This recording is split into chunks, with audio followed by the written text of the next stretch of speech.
Hello guys, நான் vs பேசுகிறேன். இனி நம்ம பார்க்க போகிற சீரிஸோட நேம் வந்து தி அவுட்காஸ்ட்னு சொல்லக்கூடிய சீரிஸோடைய சீசன் 2 எபிசோட் 24 தான் இனி நம்ம பார்க்க போகிறோம். அதனால் நீங்கள் நம்ம சேனலுக்கு புதுசாக உங்களால் முடிச்சு சப்போர்ட் நம்ம சேனலுக்கு சப்ஸ்கிரைப் பண்ணி சப்போர்ட் பண்ணுங்கள். அது மட்டும் இல்லாமல் கூட இருக்க பெருக்கான ஆள் வச்சுக்கோங்க. அப்போ தான் நான் அப்புறம் அடுத்த வீடியோ எல்லாமே நோட்டிஃபிகேஷன் வரும். இந்த எபிசோடோட இந்த சீசன் 2 வந்து கம்ப்ளீட் ஆகுது. கண்டிப்பாக சீசன் 2 வந்து நல்லா இருந்திருக்கும்னு நம்புறேன். சீசன் 3யும் பார்த்தீங்கன்னா கண்டினியூஸாக நான் போட தான் போகிறேன். அதுவும் ரொம்ப நல்லாயிருக்கும். அதோடைய எபிசோடு எல்லாமே ரொம்ப கம்மி தான். அதை சீக்கிரமாக போட்டு முடிச்சிருவேன். முக்கியமான விஷயம் அதோடைய அனிமேஷன்ஸ் எல்லாமே ரொம்ப நல்லா மாற்றிருப்பாங்க. அதாவது இம்ப்ரூவ் பண்ணியிருப்பாங்க. அதே மாதிரி அதோடைய கதையும் கொஞ்சம் டிஃப்ரெண்டா இருக்கும். முடிஞ்ச அளவுக்கு பொறுமையா வெயிட் பண்ணி தொடர்ச்சியா சப்போர்ட் பண்ணுங்க. சரிங்க, சமயத்தோட கதை உள்ள போலாமா?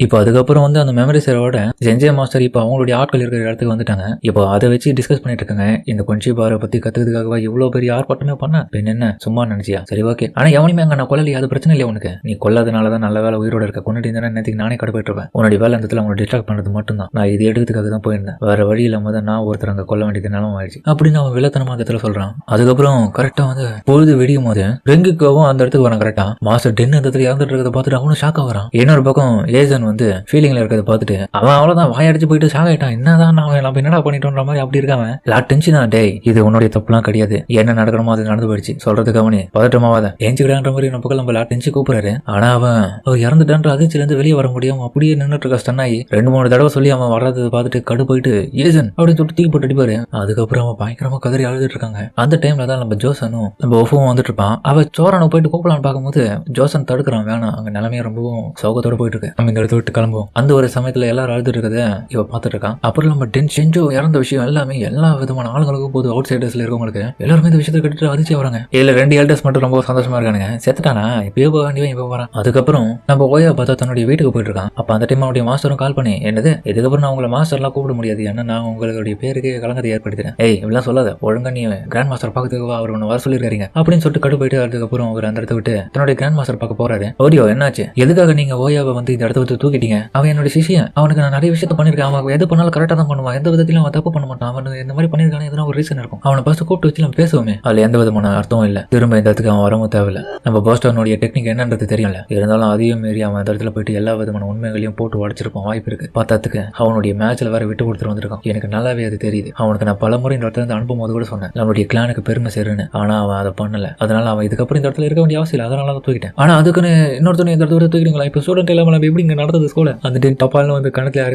போஸ்டனுடைய மாஸ்டர் நான் தான்டா, நான் சொல்றது மட்டும் இங்க கவனிச்சு நீ இரு. இதுக்கப்புறம் அவனுக்கும் இந்த கிளானுக்கும் எந்த விதமான சம்மந்தமும் கிடையாது. அப்படி நீ நான் சொல்றது ஏத்துக்க முடியல, நீயும் இந்த விட்டு கிளம்பிட்டு. அதுக்கப்புறம் இந்த கிராண்ட் மாஸ்டர் கிட்ட ஒரு சிஷியனும் வந்துட்டு, கிராண்ட் மாஸ்டர் ப்ரோ வந்து கண் முடிச்சிட்டாரு, ஓயாவை பத்தி யோசிக்க வேண்டிய நேரம் இல்லை, இப்போ நான் என்னுடைய எல்டர்ஸை போய் பார்க்க போறேன். இதுக்கப்புறம் அவனை பத்தின விஷயங்களை இங்க பேசுறது ரொம்ப வேஸ்ட் தான், வேலையை பாரு. அதுக்கப்புறம் அவர் கொகை இருக்கிற ஒரு இடத்துக்கு போக உள்ளுக்குள்ள பார்த்தா ஒரு 2 எல்டர்ஸ் வந்து இவனுடைய போஸ்டன் டெக்னிக்கை பிராக்டிஸ் பண்ணிட்டு இருக்காங்க. அதாவது பல வருஷங்கள் தவா இருக்காங்க. அதுல ஒருத்தர் தான் இப்ப கண் முடிச்சுட்டு, நான் இந்த இடத்துடைய கிங் ஆகணும், இந்த உலகத்துக்கு மிகப்பெரிய காடா மாறணும், அதுக்காக என்னுடைய பவரை மொத்தமா நான் இந்த இடத்துல காமிப்பேன். ரோஷிக்கின்னு சொல்லிட்டு இன்னொரு பக்கம் அவருடைய பேர் அவர் சொல்லிட்டு அந்த இடத்துல இருக்கும்போது ஓயா உன்னொரு பக்கம் ட்ரெயின்ல போயிட்டு இருக்கான். நீங்க வர வேண்டிய யாரும் வரும்போதுன்ற மாதிரி இன்னொரு பக்கம் சொல்லவும் திடீர்னு பார்த்தா அவனுக்கு வயிற்றால போற மாதிரி அவன் டக்குன்னு பாத்ரூம் போயிட்டு வருவான். போகும்போது ட்ரெயினுக்குள்ள பார்த்தா இவனை யாரும் கண்காணிக்கிற போல இருக்கானுங்க. முதல்ல அவன் திரும்பியும் வந்து தண்ணி குடிக்கலாம்னு சொல்லிட்டு பார்ப்பான். அந்த சமயத்துல ஏதோ ஒன்று தப்பா இருக்குன்னு பார்ப்பான். உடனே வந்து அவன் அந்த இடத்த விட்டு காணாம போயிடுவான். இவன் எங்க போயிட்டான்ற மாதிரி அவங்க எல்லாம் ஆச்சரியத்தில் இருக்கேன். மூட்டாங்க அப்படின்னு சொல்லிட்டு பார்த்தா தலைவன் ட்ரெயின்ல இருந்து எப்ப இறங்கணும்னே தெரியல, அசால்ட்டா இறங்கிட்டு இருக்கான் அவ்வளவு ஸ்பீடா போற ட்ரெயின்ல இருந்து. அப்புறம் பார்த்தா அவனுடைய தண்ணியில நிறைய விஷத்தை கலந்து இருக்காங்கன்றத தெரிஞ்சு வச்சுட்டு அவன் ஊத்திறான். அப்புறம் கொஞ்ச நேரத்துல அவனுக்கு ஒரு கார் வருது.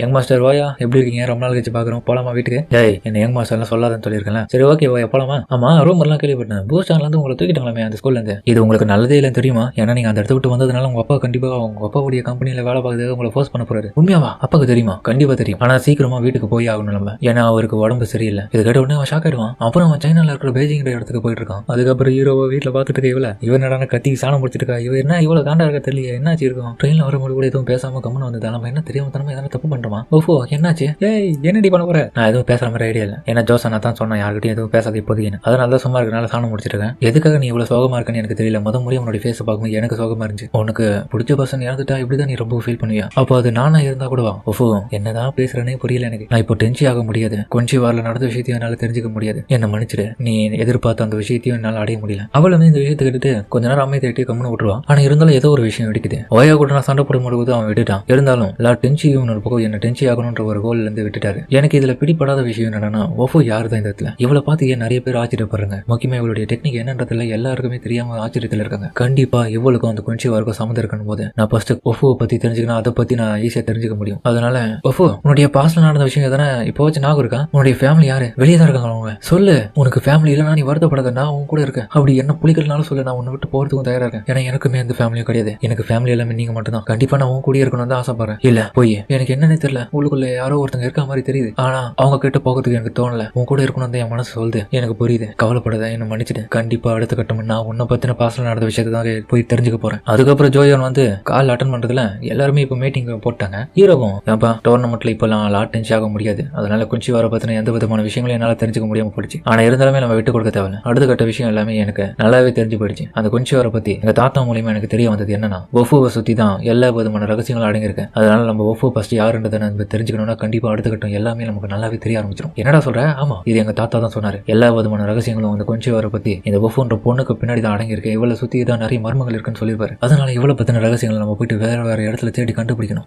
ஒருவேளை ஒரு போய் சொல்லுங்க, ஜோயோனும் கண்டிப்பா ஒரு போய் சொல்லியிருக்க மாட்டாரு. ஏன்னா ஒஃபோவுமே நம்ம யாருன்றது இது வரைக்கும் நமக்கு தெரியாது. இருந்தாலும் அவளை பத்தின ரகசியங்கள் வந்து அவளோட மைண்ட்ல இருக்கு. பட் இருந்தாலும் இவளை மேனிபுலேட் பண்ணி பிரெயின் வாஷ் பண்ணி இந்த மாதிரி மாத்திருந்தாலும் மாத்திருப்பாங்கல்ல. ஏன்னா எந்த காலகட்டத்தை சேர்ந்தவன்றது நமக்கு தெரியும். ஏன்னா எங்க அப்பா சொன்ன ரகசியங்களை வச்சு பார்க்கும்போது ஜோ கைகையும் சொல்றது வச்சு பார்க்கும்போது இவளுக்கு கண்டிப்பா அது கூட சம்மந்தம் இருக்கிறதுக்கு வாய்ப்பு இருக்கு. ஹீரோவுமே நீங்க சொல்றது சரிதான். முக்கியமா நம்ம எல்லாருமே டோர்னமெண்ட்ல நம்ம ஒஃபோ வந்து எல்டர்ஸ் முன்னாடி பார்க்கறது கூட்டு போகும்போது அவங்க எல்லாருமே முதல்ல என்னை விட ஒஃபோவை பார்த்து தான் ஆச்சரியப்பட்டாங்க. எனக்கு தெரிஞ்சு அவங்க முன்னாடியே இவளை பார்த்துருக்காங்க தான் நினைக்கிறேன். ஆனா யாருமே எதுவும் பேசாம அமைதி இருந்துட்டாங்க. ஆமா, ஒருவேளை நான் கேட்ட கேள்வினால அவர் அதுக்கப்புறம் லாட் டென்ஸ் ஆகிற அந்த ப்ராசஸ்ல கண்டிப்பா எனக்கு குன்சிவாரை பத்தின ரகசியத்தை சொல்லியிருப்பாரு. நான் ஒஃபோவை பத்தி தெரிஞ்சுக்காமே போயிட்டு இருக்கோம். இதுவும் நல்ல விஷயம் தான். நான் லாட் டென்ஸியா மாறதுனால ஏன்னா இப்போ ஒஃபோவை பத்தின ரகசியங்களை தெரிஞ்சது மட்டும் இல்லாம கூடவே குன்சிவாரை பத்தி நானே தெரிஞ்சுக்க போறேன். அதனாலேயே என்னவோ தெரியல, எங்க அப்பா சின்ன வயசுல எங்க தாத்தாவுடைய உதவி மூலியமா எனக்கு ஒரு சீலை போட்டாரு. அதுவும் இல்லாம என்னுடைய எபிலிட்டி எனக்குள்ள இருக்கிறது எல்லாமே அந்த ரகசியங்களுக்கு உடந்தையா இருக்கும். ஏன்னா எங்க தாத்தாவுடைய பவர்ஸ் எனக்கு இருக்கு. இதே விஷயத்த நான் லாட் டென்சி கிட்ட கேட்டேன். இப்போ குன்சிவாரை பத்தி நம்ம தெரிஞ்சுக்கணும். லாட் டென்சி ஆக முடியலன்றதுக்காக நான் அவர்கிட்ட கேட்டப்போ அவர் திரும்பவும் கடுப்பாயிட்டாரு. உங்க தாத்தாவை போலதான் நீயும் சொல்லிட்டு அதுலேயே தெரிஞ்சது எங்க தாத்தாவுக்கும் இந்த ரகசியங்கள் தெரிஞ்சிருக்கு. லாட் டென்சி அதை சொல்றதுக்கு மறுக்கிறாரு.